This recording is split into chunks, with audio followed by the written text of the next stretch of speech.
What's going on, guys? Justin with 1791. Thanks for watching.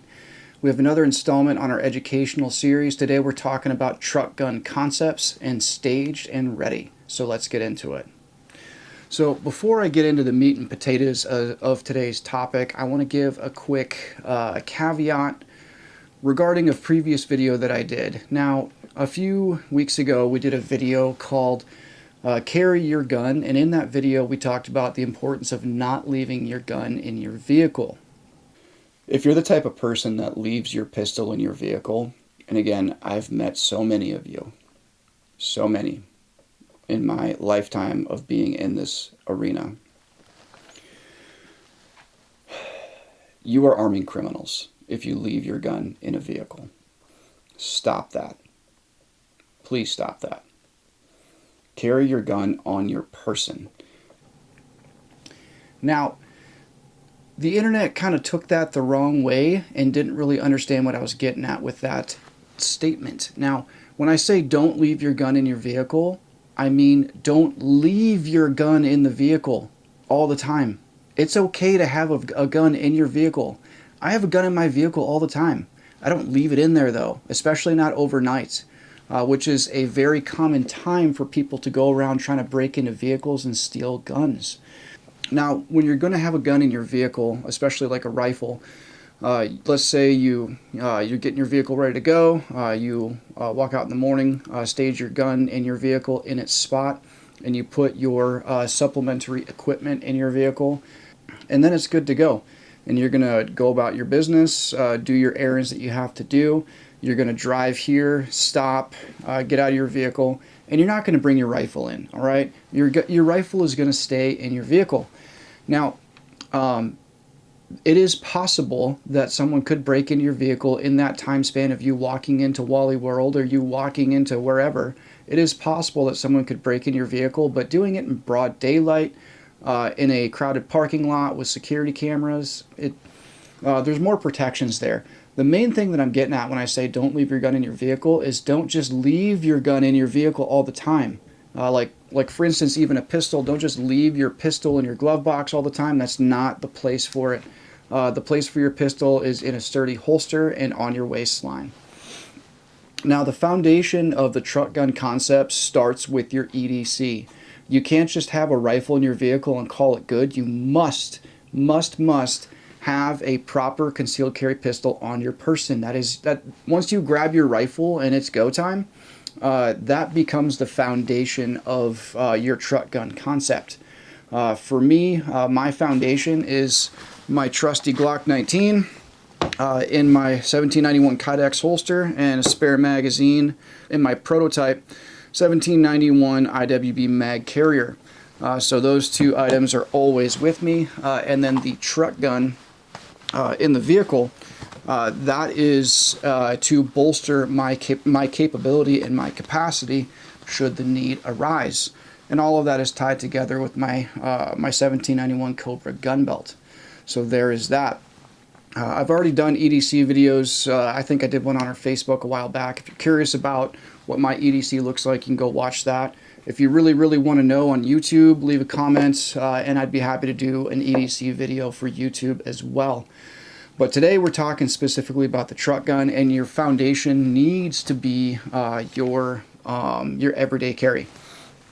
Now, why are we talking about this? The reason why we're talking about this is in my lifetime, I have seen the temperature of this country rise dramatically, especially in the last, like 5 years. The temperature in this country has risen quite a bit. For those of you who may not have been paying attention to alternative news sources out there, Shawn recently did a video where he brought on a guest by the name of Sarah Adams, who is a former CIA targeter, and she has been reporting on increased activity of terror cells that have been getting into the United States over the last few years.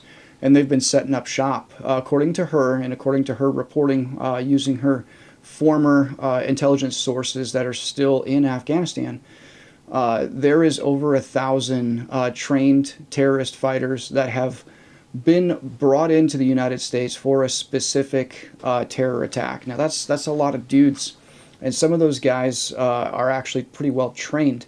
So your teeny tiny concealed carry pistol up against, 2 or 3 trained terrorists with rifles, it starts to paint the picture that we may need something a little bit more capable on tap, and that's why we're talking about this. Now, I'm going to go through these backwards as far as order of events. I want to talk about my current truck gun EDC, and then my former truck gun EDC after that, and kind of like how I handled both of those situations. So first off, the next thing I'm going to talk about is a concept that I call stage on the go. Stage on the go, and maybe that's what we'll call this video. We'll call it Truck Gun Concepts Stage on the Go. So you got to imagine what spurs all of this into action that requires you to pull out a more capable system. For instance, there may be shots fired. You may have had rounds come your way. Maybe you even got winged, something like that. If you're in a vehicle, the absolute best thing that you can do is just drive away. That is the best thing to do. Something else that you could possibly do is use your vehicle itself as a self-defense tool if you don't have any other choice. It's going to be up to you on how you handle that situation. But if your vehicle becomes disabled and you cannot get away with your vehicle, you may need to bail out. Now, if rounds are already coming down your way, it is a tactically wise thing to do, kind of referencing a former video that we've done talking about the importance of movement and how that plays into the OODA loop. Something else that you can do to reset a person's OODA loop is shoot at them. So in this this stage on the go concept, what I show is right after the initial contact, I pull out my concealed carry pistol and I let off an initial volley, aiming directly at the bad guys. To try and either stop them or to at least make them take cover so that I have a moment to get myself more squared away. Now, whether I do this from an unbuckled situation or from a buckled situation, depending on whether I stopped and took my seatbelt off, or maybe I'm at a stoplight or a stop sign and my seatbelt is still on, it's good to practice it both ways. But at the end of the day, your seatbelt really shouldn't matter as far as inhibiting you from being able to do this safely and reliably. Now, staging on the go, you lay off your initial volley of fire to reset their OODA loop and buy you enough time to get out and get your truck gun. As you are about to step off, you need to get your emergency resources. And if you're carrying a truck gun, it's not enough just to have the blaster. You have to have something to sustain it. So right here, I have a satchel with some goodies in there. We'll talk about in a little bit. But right after I crack off my initial volley of fire, I grab my satchel, throw it over, throw the door open, and then I fling my seat forward, and you'll see in the video that I have a truck gun rack that's meant to go on the back window, and I have that bolted behind the seat so that it is not readily visible. I know we're really proud about our guns, and a truck gun rack is just a really cool concept. But guys, the days are gone where we can get away with doing that without having our vehicle broken into. Even in a small town such as mine, it's just not wise to roll around with guns in your gun rack. I miss those days too, guys. It breaks my heart, but those days are gone, I promise you. So do not do that. Instead, it's not bad to buy a gun rack for your truck, but bolt it behind your seat so that the firearms are not readily visible. It helps inhibit your vehicle from getting broken into when you pull up to Wally World or Buc-ee's or whatever, wherever you like to shop. It just shouldn't be readily visible, period. So I throw my seat forward, grab my rifle, and you notice that I rack the bolt. That's because guns that I don't have on my person, I like to carry them what's called cruiser ready versus carrying them chambered. Cruiser ready means a loaded magazine with no round in the chamber. If you prefer to roll with your guns fully chambered and ready to rock, I'm not going to fault you for that. There's a lot of really squared away dudes that handle themselves that way. I know Jay Gibson's a big fan of that, and I highly respect him and his opinion. but it's just not something that I'm comfortable with. And I've trained myself to the point where anytime I pick up a rifle that is not on my person, I chamber it. Now, if I'm carrying the rifle, it's chambered because it's now a part of me. It's on my person. But the way I do things is if the gun is not on my body or not in my hands, I don't carry it chambered. So I rack around in the chamber, and then I lay off a volley of fire while I'm going from A to B. A meaning the truck, B meaning my initial piece of cover that I'm moving towards. Now, one thing that you'll notice on my truck gun is I have this really cool custom-made Dole Banana magazine. My buddy Dana made that for me. It does have a Dole Banana sticker on there. It's pretty cool. And you might be thinking that looks stupid, and it does look stupid. I like it though. It's just neat. All right. Now, there's actually a practical reason why I like having that Dole Banana magazine on my the initial magazine in my gun. What that does is it helps with visibility in a low light setting. Let's say something happens in a lower light setting. I throw my seat forward. The back paneling behind my seat is dark. My gun is dark. It makes it a little bit easier to see it and grab my rifle off the rack with that magazine in there. Now you might be wondering, like, well, gosh, it's going to make you more visible to bad guys. Like, dude, once I get the truck gun and I'm moving from A to B, between moving from the truck to my initial piece of cover, that magazine's gone in seconds. All right, and then I'm going to be pulling from my next source of ammunition here, because in the absence of cover, your gun is your cover, and you need to be laying it down when you're moving and you do not have a piece of cover. So as far as staging on the go, after I have my gun deployed and I'm racking off rounds, the next thing that I'm going to need to do, obviously, is I'll probably need to go for a reload, which I can just unbuckle this thing, and then I throw that zipper open, and then I've got 3 magazines on tap in that satchel. I'll gas it up, and I'll lay off a few more rounds after I've gassed up. Next thing I'm going to do is I need to stage my sling, because rifles need slings on them. Regardless of what you think of the Kyle Rittenhouse situation, the only thing that saved him from dying was the fact that his rifle had a sling on it. So when those dudes were trying to rip his gun away from him, they couldn't get it off of him, and they couldn't use it against him because the rifle was attached to his body via the sling. So there was some good tactics in that situation just by using a sling. So after I've reloaded, I've wrapped off a couple rounds downrange, I need to get my sling prepped. So this is a truck gun sling. This was made up by my buddy Andrew over at Combat Art Training. He's a training company, but he also does some equipment, handmade equipment. So what I like about this is when I don't need it, it lays flat against the rifle. I'm going to restage that. When I don't need the sling, it lays pretty flat against the rifle, and it helps prevent getting snagged on stuff when I go to pull this out of the vehicle. And then when I need it, I just grab this part back here, and I slide it forward, and then my sling is deployed. So I'll deploy my sling. I'll wrap off a few more rounds just to make sure that the bad guys are staying where I want them to stay, and they're not trying to move on me and flank me. Next thing I need to do is I need to stage up my comms. I have a radio in here in that pouch, and all I got to do is I can just take the lapel mic out and clip it to my body and turn the radio on, and that way I can communicate with friends. If you think that you're a prepared individual and you don't have friends with guns, the first rule of combat is bring a gun. The second rule of combat is bring all your friends with guns.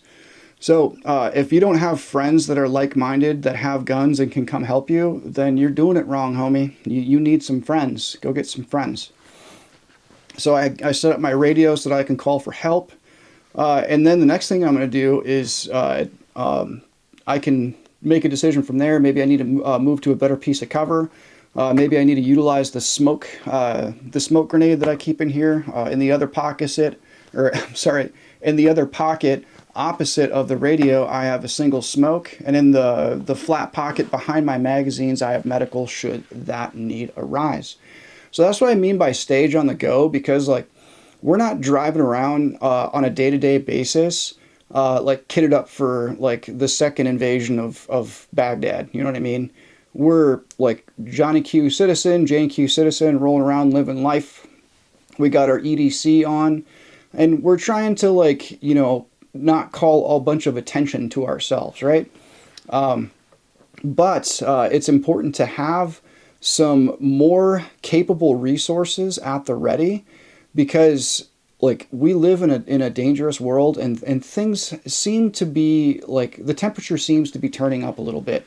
Maybe I'm crazy, maybe I'm reading into this incorrectly, but it just would seem to me like the temperature is turning up.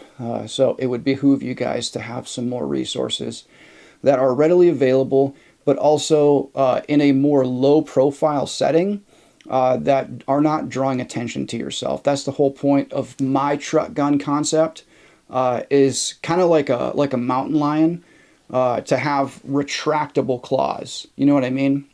Not just have your claws out all the time like a bear. The point is to have retractable claws that if I need them, I can deploy them. Actually, more like Wolverine. That's a way better analogy. Wolverine's pretty cool. So I'll talk about this truck gun right here. So this is my Colt 6920. I put a different upper receiver on here. Now this looks like the old school Colt Commando upper. It's actually a billet upper that is machined to look like a Colt Commando upper. One thing that I like about this, as opposed to like all the other like modern retro clone uppers out there, is this one is actually cut for M4 feed ramps. To my knowledge, the original Colt Commando uppers were not cut for M4 feed ramps. So basically it's like having a flat top M4 but with a carry handle integrated into it.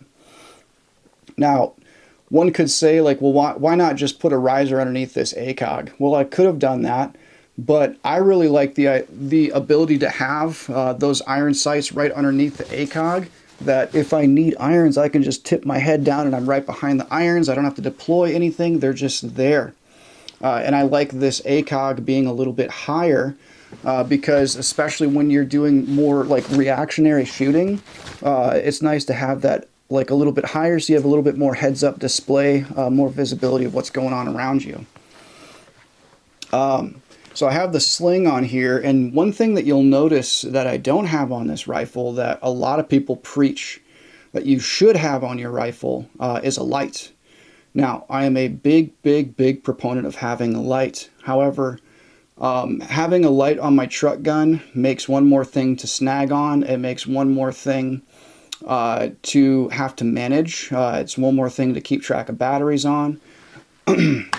It also adds more weight to it, and it makes it less streamlined. You'll notice how narrow and streamlined this is. That's what I really like about it. So one thing that's important if you're running a truck gun that doesn't have a light on it, to practice the ability to utilize different lighting techniques while you don't have a flashlight on your gun. So you can literally rotate and pinch in, and then you have your flashlight there, and you can illuminate just like that. So there's lots of different ways to do it. You don't necessarily need to have a light on a gun, but if you don't have the light on the gun, you need to have a light on your person, and you need to have the capacity to use it effectively. Obviously, having the light on the gun is just better in most applications, and generally I do have a light on my gun. But on my truck gun, I typically don't have a light on my gun. So there's that. So the optic that I run on this thing is my Trijicon TA44. I've been using that optic for a while. It used to be on my go-to gun. I've done 2 tactical games and a couple of rifle classes with that TA44. It's just a little tank of an optic, 1.5 magnification. So what that 1.5 magnification does is it kind of behaves like a red dot. You can very easily shoot it with both eyes open and have good target acquisition, shoot pretty quick with it. But that extra half power of magnification, it really helps bring a little bit more target clarity if you're shooting at like 100 yards or beyond. This isn't really much of like a precision gun. This is more of like a 100-yard gun, like plus. You know what I mean? I could shoot a little further than that. But yeah, so that's my primary truck gun.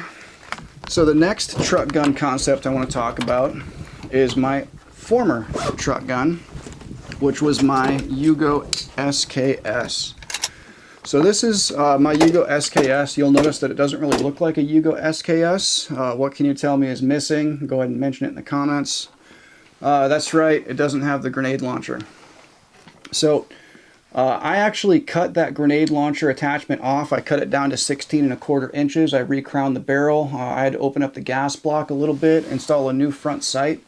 I think that front sight comes from a company called Bullet Button. I used to live in California when I was in the Navy.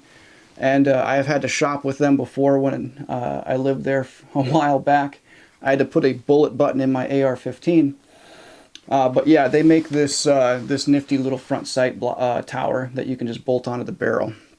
But super duper reliable.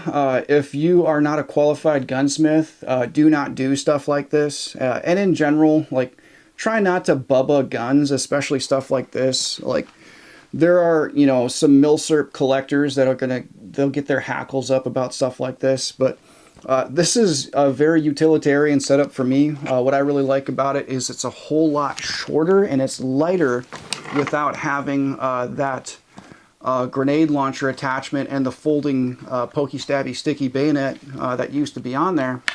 It's just a rifle. It's just a quick, handy rifle, very quick to deploy.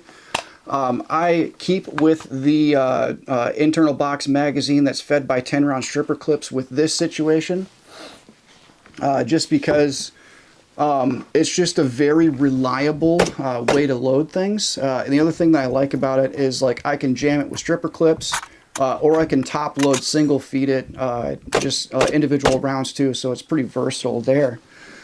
Now, as far as lighting, I don't have a light on this either, but again, I can do the same situation that I was talking about before. As far as lighting, it's pretty straightforward.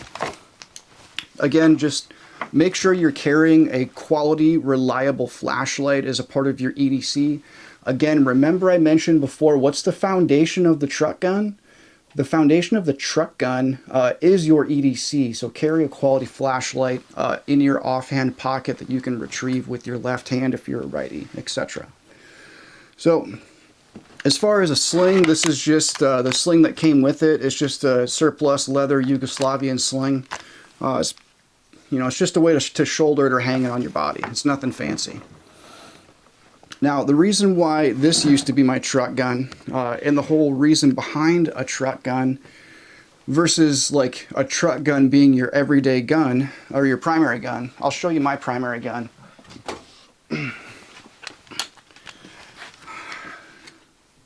This is my primary worst case scenario gun. I don't even remember how many thousands of dollars are put into this rifle at this point. I have a Trijicon TA31 RCO. I have a Trijicon SRO red dot on top of that. I have a Holosun LE321G titanium body, IR laser designator and illuminator. Then I have a Surefire weapon light on there, and then I have a Surefire RC2 silencer. Like, this is just, it's an expensive gun. It's a BCM chassis. This is not something I want to roll around with in my truck all the time. I don't want to roll around with that in my truck all the time because, again, like, even though you're not leaving it in your vehicle all the time, you're definitely not leaving your truck gun in your vehicle overnight. There is always a possibility that your gun could get stolen. So that's something that's very, very important, to keep a log of serial numbers on all of your guns, not just for your own personal records, but if your vehicle was to get broken into while you're at the parking lot at Buc-ee's, not only are they going to have CCTV camera footage on who broke the window and got into your vehicle and a license plate on who drove away with your gun, but they're also going to have your serial number that you can provide to law enforcement, because you were Johnny on the spot and reported the crime immediately so that they can catch the bad guy. So keep a log of your serial numbers. So if someone were to steal a gun, one reason to have something like this as the truck gun is because, like, Worst case scenario, if this were to get stolen, I'm not gonna like, it's not gonna like devastate me. You know what I mean? It's still gonna suck. You know, it would piss me off to no end that my gun got stolen.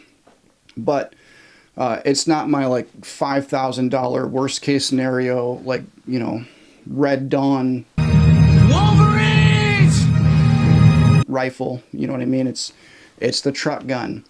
It's slick. It's not the best of your best that you have. Worst case scenario, if it were to get stolen, it's not going to devastate you. So as far as resources for the SKS, I have this throw and go bandolier. Now, this is another product of Combat Art Training, my buddy Andrew. Now this bandolier is designed for AR-15 magazines. However, I threw a stitch across the bottom so that my bandolier, or so that my stripper clips sit in a ideal position, so that when I throw this thing up and over my shoulder, the stripper clips kind of sit right there so I can grab them as I need them, and then I have my tourniquet behind me if I need a tourniquet. So as far as differences of capabilities between these two different systems, the AR-15 with a 28 round magazine, so a 28 round magazine in the gun, and then my pouch carries 3 magazines in there. So as far as additional ammunition, not counting what's in the gun, that's 84 rounds with less reloads. So it's a lot more capable with less reloads there. Plus I have an optical sighting system, a little bit more of an efficient sling. It's a more ergonomic gun to fire, even though like it's hard to beat the ergonomics of fighting or shooting with a hunting stock. But I can shoot the AR faster too, so there's that. Now with the SKS, it's a little bit less capable as far as firepower. So I have, not counting the 10 rounds that are in the stripper clip, I have 5 more stripper clips of 10 rounds, so that's 50 extra rounds on tap. So it's a little bit less, 50 rounds versus 84 rounds. Yeah, I could carry some more stripper clips and have a little bit more ammunition on tap. But if this is what I'm carrying, I'm pretty comfortable with 50 rounds, at least for a, you know, dealing with like some sort of active shooter, you know what I mean? Or like stopping an active shooter. If I were going to war, I'd sure as hell want more ammunition than that.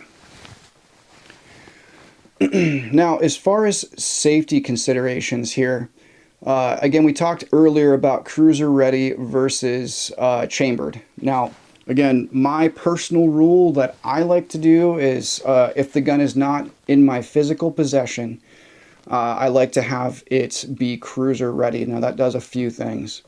Number one, the gun is not bouncing around in the vehicle with a round in the chamber. I've never seen a gun just go off in the vehicle because of like bumps and bounces and whatever.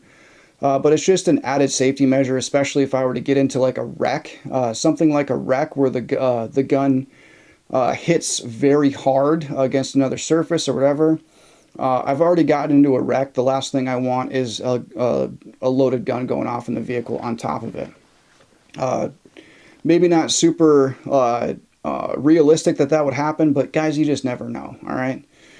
One of the other reasons why I like the idea of it being cruiser ready is like if someone were to like break into my vehicle and steal my gun from me, it's not immediately useful to them. They have to be pretty savvy on guns to get it working. And to have it unchambered is just one more layer of something that they're going to have to figure out while they're already under stress.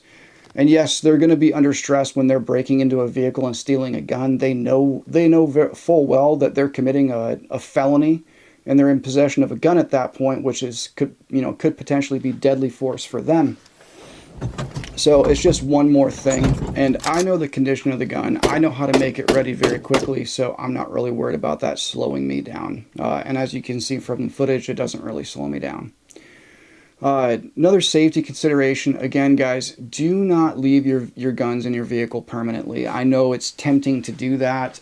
There's lots of practical reasons why you might want to, because like going out to your vehicle in the morning and putting your gun in your vehicle, that may like become more visible. It's more opportunities for the gun to be visible by like someone that's in the neighborhood or someone driving by. Just do so discreetly, to like putting it in your vehicle. Again, there's a lot of temptation to just leave it in there just because like it's less visible, but it's trade-offs, all right? It's all about trade-offs. And statistically, the most likely time for vehicles to be broken into and guns to be stolen, it mostly happens at night. So just keep that in the back of your mind.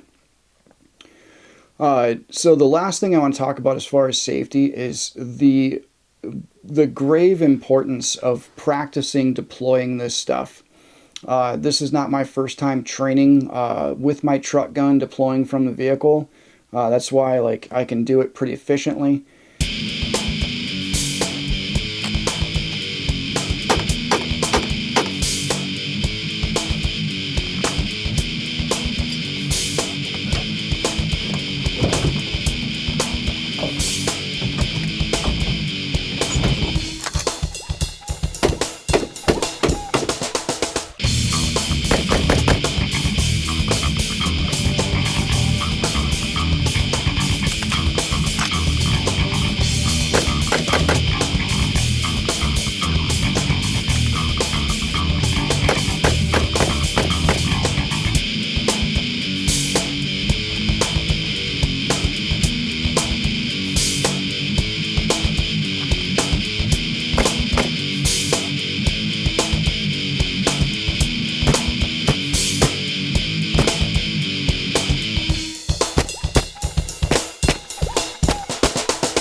Just make sure that you're practicing this stuff. If you just throw a rifle in your vehicle and you just expect that you're going to be able to utilize that resource in a time of life situation when you're under stress, it's a fool's errand. All right, it's as much as a fool's errand is carrying a pistol in inside your waistband and not undergoing some training to know how to deploy it quickly, safely, and effectively.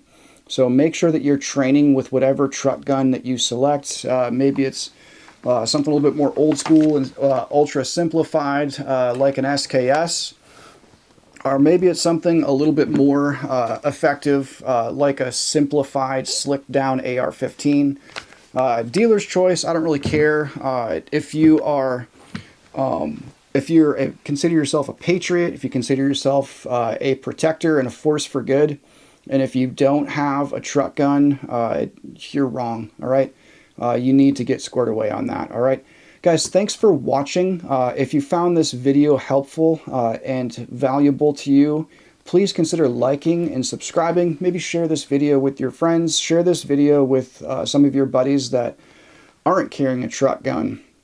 And maybe leave it in the comments down below if you'd like to see more videos like this. That would be awesome. Or if you have some other ideas of stuff you'd like to see. Like if you'd like me to talk more about ham radio stuff, I could certainly do something like that. So let me know what you want to see, guys. Leave it in the comments below. Thanks for watching, guys. Train hard and carry your gun.